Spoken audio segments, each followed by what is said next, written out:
So, hey everyone, this is Dr. Shaan from Vitality Chiropractic.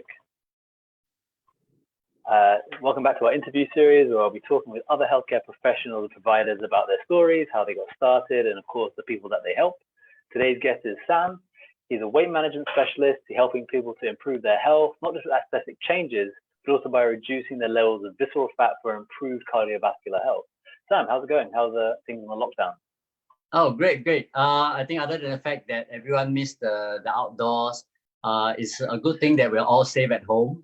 I think spending more time with our family, and I think doing some adjustments from within, I call it.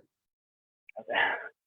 So for those of people who have never seen a weight management specialist before, how would you describe what you do to those people? Okay, so I would call myself a teacher, a coach, and a friend. Because for most part of what I do, I educate the people on the concepts of health and how do we understand our body. So by understanding our body better, we can work with the body and not against it. And I'm also a coach. So a coach who gives motivation along the way of transformation. I don't always say the things that they want to hear, okay? But I'm also a friend who's with them every step of the way and beyond. Okay. And in terms of what you're doing on a day-to-day basis, say with these people when you're coaching them, what kind of things would you be doing? Oh, okay. That's pretty easy because most of the time I just call and chit chat. I want to know about their life, their lifestyle, and I want to work a formula for them, right? Because everyone's lifestyle is a little bit unique. So we can work out certain key factors in their lifestyle, certain changes, where it will make the biggest difference. So it actually encourages the student who wants to lose their fats, right, to see their results in a matter of weeks by making small changes along the way. Okay. And what kind of changes would you say typically happen? Say, of course, every person you deal with is different. What would you say some of the more common things that would have to be changed in someone's lifestyle? Oh, okay. As simple as eating their breakfast. Most people some people skip their breakfast without thinking too much about it, but it can cause great, I would say, hindrance in the starting up of our metabolic engine. All right, and some busy executives can easily just skip their lunch. Okay, maybe because of a meeting, maybe because they have to rush a project. It is very common. It is a legit reason or excuse, as we call it. But in the long run, what happens is that your body gets into a very low metabolic state and into a state whereby it stores fats easily. And that is sabotaging their efforts to lose weight. So okay. One thing that usually we help them do is to look out for small things like that to remind them. Okay. Out of curiosity then, what would be your view on something like, say, fasting or intermittent fasting? Okay, so there are a lot of diets out there, okay, and intermittent fasting will not be the last one, okay. So from before, there's been Atkins diet, now there's intermittent fasting, keto, right? So there are a lot of diets. So when people come to me say, hey, I tried all these diets before, okay, what do you think about them? So I always give them a guideline rather than to judge whether these diets work, because there will always be newer diets, okay, is that if these diets give you a balanced perspective, which means it must fulfill a few factors. Number one, safety, okay? For example, okay, a certain diet, they say it's effective. A doctor prescribed it, okay? Like this person, he goes through, let's say, XXX diet, and he lost 10 kilos in 3 or 6 months. Okay, most of the time I'll ask them to trace the source of this diet. Okay, they say, oh, when I traced it, I realized that this diet is prescribed by a doctor to the patient, and the doctor has to monitor the patient's progress, like their blood pressure, all the other statistics, right? To do adjustment. But as a layman, if I just take the diet by itself and I prescribe it to myself, I might not be in the safest position. Okay. So in terms of dieting, some diets out there, I do not encourage things that usually cheat the body. If I hear things like, oh, you can cheat your body into burning more fats, okay, I always see the relationship with our body like the relationship with our spouse or parents, right? If you cheat them once, right, and you are able to cheat them because they trust you, but after you cheat them multiple times, what happens? You lose their trust. Yeah, completely, right? And sometimes that is what our body does to us. Our body says, you know, I'm not going to trust you anymore. Okay, I'm going to do what I want. And that is where you realize that after a few years of dieting, their body just goes haywire. Okay. So if we go back from the beginning then, why did you decide to get into this work in this industry? Wow, okay. To be honest, I kind of just fell into it. Okay, so I was actually in national service back then, so I was pretty young. And my cousin, who was a medical director, brought me to this seminar and said, hey, you got to take a look at this. So in that session, it actually asked me, am I happy in my life? So I was a typical Singaporean. I'm very good at studies. I am basically taught to get good grades, you know, have a good job, right? And but the question asked to me was, am I happy or am I excited about my life? So I asked myself, nah, I'm not really excited, right? I'm good at maths and science. I'm an engineer. So opportunity came when I was presented this weight loss program and this franchising. It gives me two options. It says, number one, I can lose weight, which I've been trying to do. Since young, I've been a little bit chubby, a little bit cute, right? And I've been trying to lose weight. So secondly, they said, you can make this into a franchise business of your own. So that ignited something in me because I always wanted to do something with a purpose, right? Let's say, example, if I want to make money, I don't just want to make money. I hope that doing what I do benefits other people. So if you say, like example, if I sell cigarettes, no offense to cigarette sellers, but if I sell cigarettes, if I make big money, it probably means that I've caused a lot of people to get lung cancer, right? But if I'm in the business of health, if I succeed in the business, it means that I've helped many families transform their lives. So it kind of gets me very excited. Okay. And what exactly did you go through in the beginning then for, say, the training into the franchising? Sorry, say again? What kind of, say, work or training did you do in the beginning to get into the franchising? Oh, okay. So first of all, I had to understand what this program is about. So the first phase for me was to undergo the program myself. I was a pretty chubby guy, and I tried many different ways. Like I tried a little bit of dieting, but I couldn't persist because I love food too much. And I did quite a bit of exercise. I slimmed down a bit, but I went back. So I had to find out what makes a difference in this program, right? So I undergo the program and I went through trainings from nutritionists. We invited specialists from Taiwan to come to Singapore for a good half a year to train us on how to really understand the body and how to guide people to get a successful result. Okay, no rebound result. It's not just losing weight in 3 months, but it's really keeping that weight loss for years and years. Right. Yeah, and we work with doctors as well, TCMs, to understand more about the body. So it was about it was learning as you go along. So it's quite interesting for me. Okay, you mentioned a bit about exercise there. What would you say that is that drew you more towards this nutritional approach rather than an exercise approach, which a lot of people seem to flock towards? Okay, I love this saying from a chef who was our student. He's a French guy. He said, you can never outrun your fork. Right? I'm like, wow, okay, that's great. Simply means that we have a lot of students who does exercise, especially when we're dealing for the people that I help with.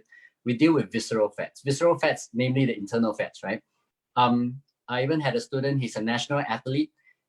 He runs marathons. He's a special task force guy in our army. He has an external body fats of 8%. Right, that is like freaking low. Okay, and he is very rich, but he has high internal fats. Okay, so basically, when we talk about the fats that's hidden underneath, you can't just deal with it with exercise. So diet, actually, food plays a very big part, but we're not talking about eating very 100% clean food all the time, because that will remove a lot of purpose in life, right? So it's about balance. So I would say, coming from my experience, even my personal experience, I used to do swimming. I swim a lot, right? I even got my cert for like life-saving, long-distance swimming, but I was still chubby. And I joined martial arts. So me and my team, we actually won a silver medal in the national championship, but we were still chubby. So I think for most people who exercise, it is not that exercise don't work, but we must really keep to a very, I see how certain athletes, when they eat, like especially if you know national athletes, when they eat really clean when they're really preparing for, you know, their competitions. And it is not something that what you and I can usually follow. So I always try to strike a balance point, right? So for people who come to me usually are those who are busy executives. We are living in Singapore, or we are living in a world where the demands on us are pretty, you know, pretty demanding, right? As I'm talking now, my children are out there screaming, so that's how you might hear. Okay, so we must be a good husband, a good son, a good father. You know, there are many things we need to juggle. So yeah, I think self-care is something that we need to spend some time on as well. It's interesting you mentioned actually about swimming. I was talking with a friend of mine. We were reading up about, you know, Michael Phelps had this crazy diet when he was in the Olympics. I think it was in 2008 or 2012, and he was having something like 12,000 calories a day. But it's like, yeah, but he also burns 10,000 a day as well. That's why he's having so much of it. So there's always those extremes. Wow, oh my God, like 12,000. That's like what a normal person can eat in like 5-6 days, man. Yeah. Or if you look at even, like, say, powerlifters, the powerlifters do 20,000 a day, but they're not thin. They're not slim guys. They're like 6'7" and they weigh 300-400 pounds. I mean, of course, they have to do that just to maintain. Yeah, that's amazing. Okay. So in terms of, say, some of the work you do, what have been some of your biggest challenges? The biggest challenge usually will be to help the students get over the initial phase of change. I think everyone has an inertia to change, like when you are expected to do things a little bit differently. So, but the good thing is once we help them get past the initial phase of change, they adopt it as a new kind of lifestyle. And I would say that most people can do what we actually suggested, like 80-90% of students can do what we suggest. And once they adopt the new lifestyle, they are able to see their results not only in the 3 months, but many years later, they can still achieve no rebound results.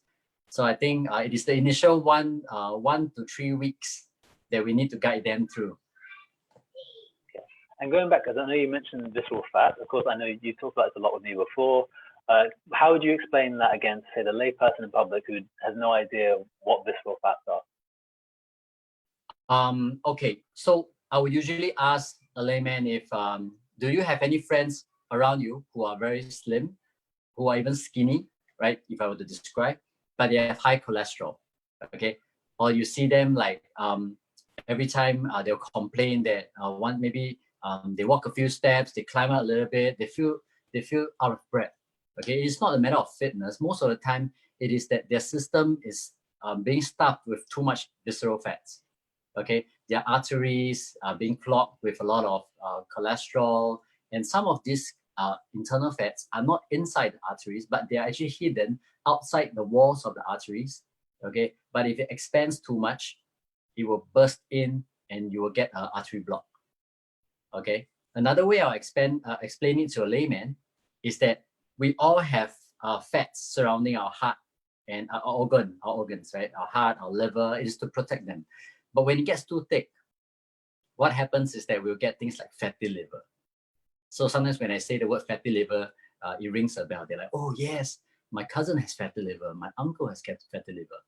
Okay, so these are the few things that I will try to explain to them. So once they get the concept, it is easier for them to comply, right? Because we're dealing with something that they cannot see. And you mentioned, of course, about fats then. So what would your views be of fat in the diet, whether it's low fat, which of course some diets talk about, or the, like, say, keto, which is of course a very high fat diet? Where do you think we really sit on this particular issue? Okay, my philosophy is moderation. Okay, why moderation? Because there will always be newer studies coming out to tell you that, oh, high fat is good. Last time I used to say that too much eggs is not good, right? Then they say egg yolks are not good. And then suddenly they came up with a new report saying that egg yolks are good. And then they say that egg yolks, it doesn't matter how many egg yolks you have. So studies will always change. But if you take this moderation to heart, you realize that you are basically pretty safe in terms of health. Of course, we are not talking about short-term weight loss results. What we want is really the long-term. So everything in moderation, you have to take, you look at your teeth, okay? The human being, we are designed to eat in moderation. We have the front teeth that enables us to, of course, the canine to tear out meat. Okay, we have the grain, we have the molar behind also to grind off certain grains, okay, the vegetables. So we can eat all the food groups, okay? I will not, if you like fatty food, it is okay to indulge once in a while. Always go back to your healthy diet, the moderate diet after that. So in terms of the people that you do work with, what are the kind of people that you commonly see, and do any of them have any particular health conditions as well? Okay, so most of the people who come to me are busy working executives. And the fact that they come to me usually means that they have a problem that they cannot solve. Namely, they start to see their blood pressure getting too high, their cholesterols are getting out of control, and they have diabetic issues. Interestingly, these people are getting younger. The demographics of the people who come to look for us are usually getting younger and younger, because we go to corporate companies for health talks, health screenings. And we realize that more and more young executives are having three highs issue. We call it the three highs: high blood, cholesterol, diabetes. Okay, and this is worrying because they used to happen in people who are in their 50s, right? So now it's happening to people who are younger. And I think it's also thanks to the 24-hour delivery that we have right now. And back when I was schooling, the only place that we can get supper is places like Chom Chom or some of the unique places in Singapore. But right now, everywhere, like your coffee shop downstairs opens 24 hours. McDonald's is just around the corner, 24 hours. Thankfully, they closed down. Yeah.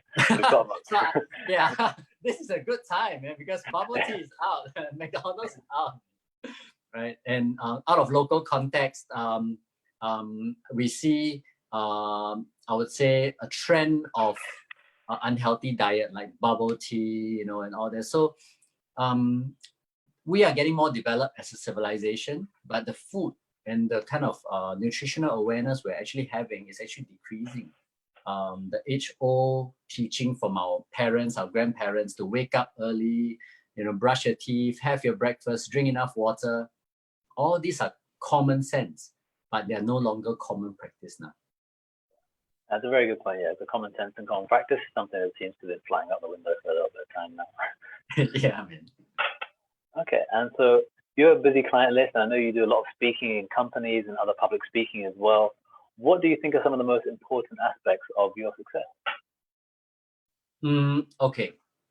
To be honest, I mean, I've been doing this for more than 10 years. There are days where I'll get tired. You get a little bit lazy. But I think it always boils down to one thing: is to go back to. I always go back to why I started this business, why I wanted to do what I'm doing now. Because whenever I hear my students come back and say, "Hey, thanks for helping me really get my health back. Thanks for helping my dad improve his health." We have people who were stroke patients before, and it's really emotional when you really see them transforming. And not only that, one of my big group of clients are actually mummies, women who just post-pregnancy fat, they want to lose weight. And I started noticing it from my wife, because my wife used to be someone who's very active. She climbed mountains, she go diving, rollerblading. And after getting pregnant, have our first child, she was very emotional. She was very sad. I remember an incident where it was Chinese New Year, right? And I bought her a new dress, right? And I was expecting her to be so happy, but the moment she put on that dress, right, because it was just after her confinement, there was a very, very genuine sad look on her face. And I was thinking, did I buy the wrong dress?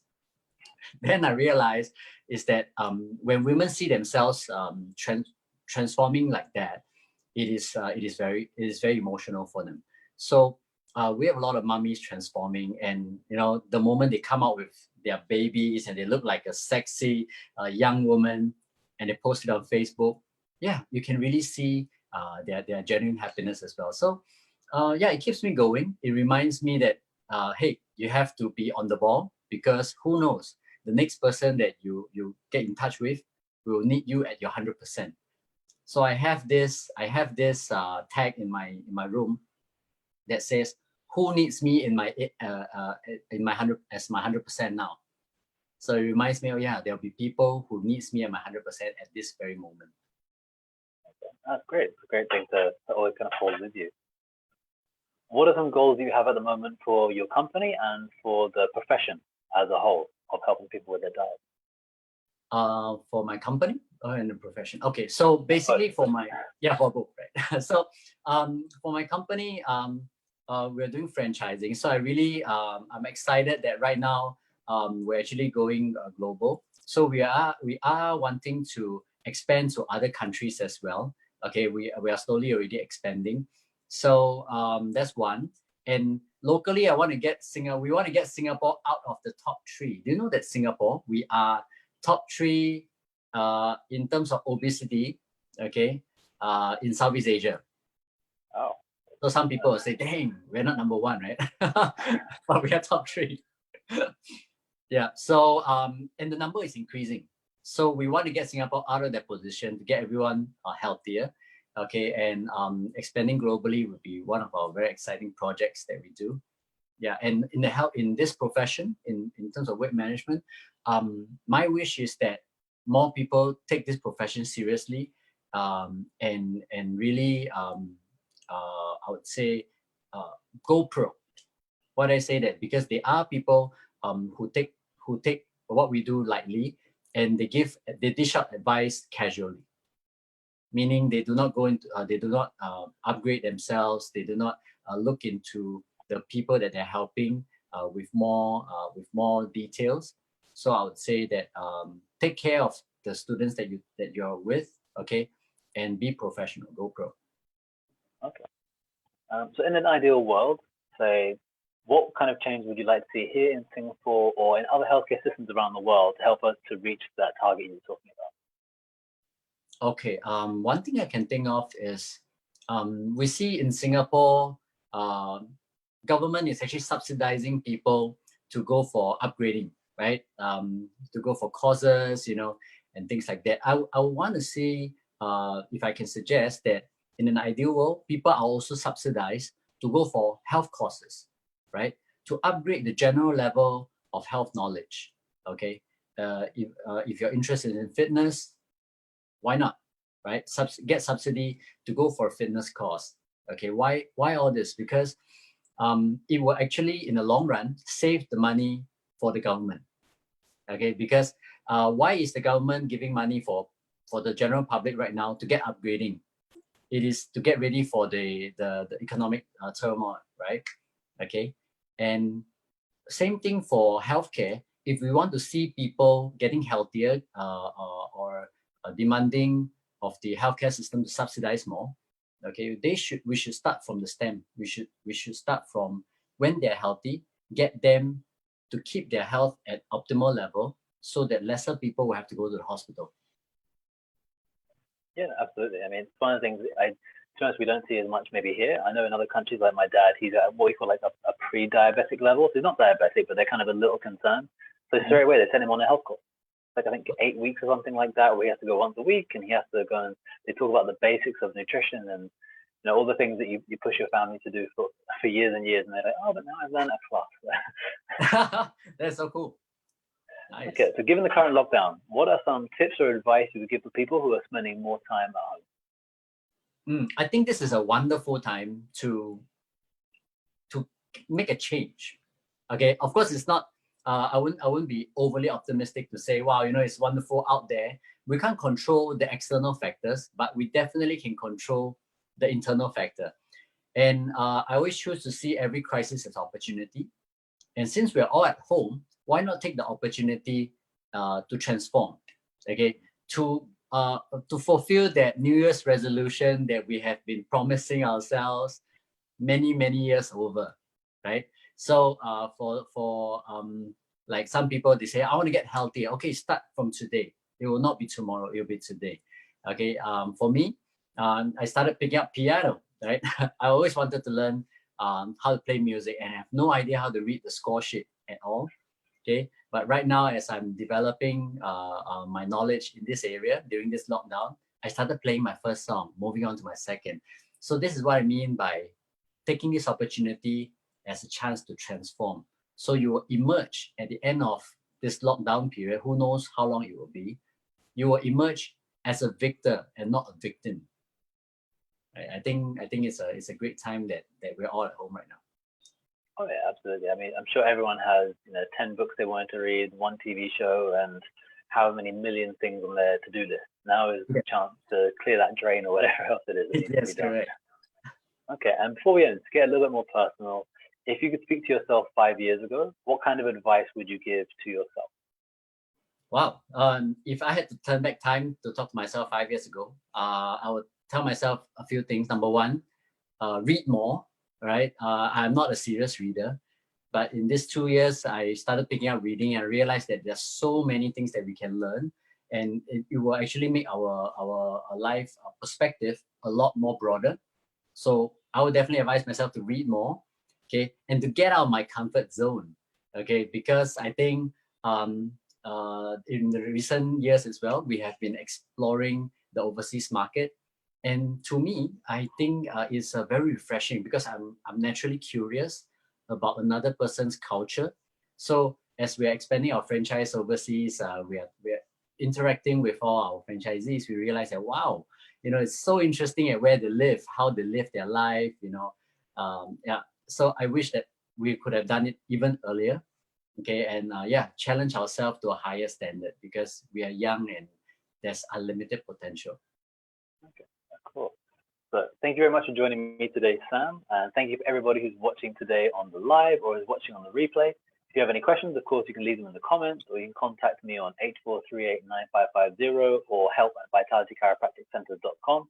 Of course, I'll make sure that all of Sam's details in the comments as well. So if you have any questions, of course, you can always talk to him and he can help you with any weight management issues you're having at the moment. Thanks again for joining me today, Sam. Thank you for inviting Dr. Shaan. Thank you very much. Okay, I hope you have a great day. Yep.